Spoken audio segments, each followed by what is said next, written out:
ಸಚಿವೆ ಲಕ್ಷ್ಮೀ ಹೆಬ್ಬಾಳ್ಕರ್ ಅವರು ಮತ್ತು MLC ಚಂದ್ರರಾಜ್ ಹಟ್ಟಿರವರು ಒಂದು ಕಾರಲ್ಲಿ ಬರ್ತಾ ಇರಬೇಕಾದ್ರೆ ಬೆಳಗ್ಗೆ ಆಕ್ಸಿಡೆಂಟ್ ಆಯಿತು. ಅವಾಗ ಅವರು ಬೆಳಗ್ಗೆ 6 ಗಂಟೆ ಅಷ್ಟೊತ್ತಿಗೆ ಹಾಸ್ಪಿಟ್ಲಿಗೆ ಬಂದರು. ನಾನು ಡ್ಯೂಟಿ ಮೇಲೆ ಇದ್ದೆ. ಬಂದಾಗ ಮೇಡಮ್ಗೆ ಕತ್ತಿಗೆ ಮತ್ತು ಬೆನ್ನಿಗೆ ಪೆಟ್ಟಾಗಿತ್ತು. ಸಿವಿಯರ್ ಪೇನ್ ಇರೋದ್ರಿಂದ ಅವ್ರಿಗೆ ನಾವು ಅಡ್ಮಿಟ್ ಮಾಡಿ ಆ್ಯಂಟಿಬಯೋಟಿಕ್ಸ್ ಮತ್ತು ಪೇನ್ ಕಿಲ್ಲರ್ಸ್ ಕೊಟ್ಟು ಅವ್ರಿಗೆ ಪೇನ್ ಕಡಿಮೆ ಆದಮೇಲೆ MRI ಮಾಡಿದ್ವಿ. MRI L1 ಮತ್ತು L4 ಕಾಂಪ್ರೆಷನ್ ಫ್ರ್ಯಾಕ್ಚರ್ ಇದೆ. ಕುತ್ತಿಗೆಯಲ್ಲಿ ಮತ್ತು C4 C5 ಸ್ವಲ್ಪ ಸಬ್ಲಕ್ಸೇಷನ್ ಇದೆ. ಅದಕ್ಕೆ ಮೇಡಮ್ ಟ್ರೀಟ್ಮೆಂಟ್ ನಾವು ಕೊಡ್ತಾ ಇದ್ದೀವಿ. ಚಂದ್ರರಾಜ್ ಹೊಟ್ಟಿಯವರಿಗೂ ಸಿಟಿ ಸ್ಕ್ಯಾನ್ ಮಾಡಿದ್ವಿ. ಅವ್ರಿಗೆ ಮೆದುಳಿಗೆ ಬಾವು ಬಂದಿದೆ. ಅದಕ್ಕೆ ಅವರು ಟ್ರೀಟ್ಮೆಂಟ್ ತೊಗೊಂಡು ಮನೆಗೆ ಹೋಗಿ ಬರ್ತೀನಿ ಅಂತ ಹೇಳಿ ಹೋಗಿದ್ದಾರೆ. ಅವರು ಬಂದು ಆಮೇಲೆ ಅಡ್ಮಿಟ್ ಆಗ್ತಾರೆ. ಇಬ್ಬರು ಚಿಂತಾಸ್ಥಿತಿಯೊಳಗೆ ಏನಿಲ್ಲ, ಎಲ್ಲರೂ ರಿಕವರಿ ಆಗ್ತಾ ಇದ್ದಾರೆ ಮತ್ತು ಅಂತ ಹೆದರುವಂಥ ಏನು ಕಂಡೀಷನ್ ಇಲ್ಲ.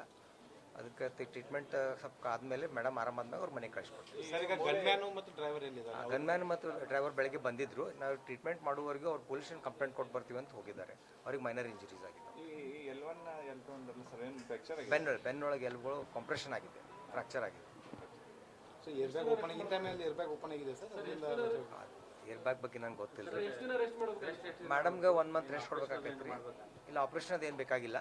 ಮೇಡಮ್ 1 ಮಂತ್ ರೆಸ್ಟ್ ತೊಗೋಬೇಕಾಗ್ತೈತಿ. ಚಂದ್ರರಾಜ್ ಅವರು ಒಂದು 8 ಡೇಸ್ ರೆಸ್ಟ್ ತೊಗೋಬೇಕಾಗ್ತೈತಿ.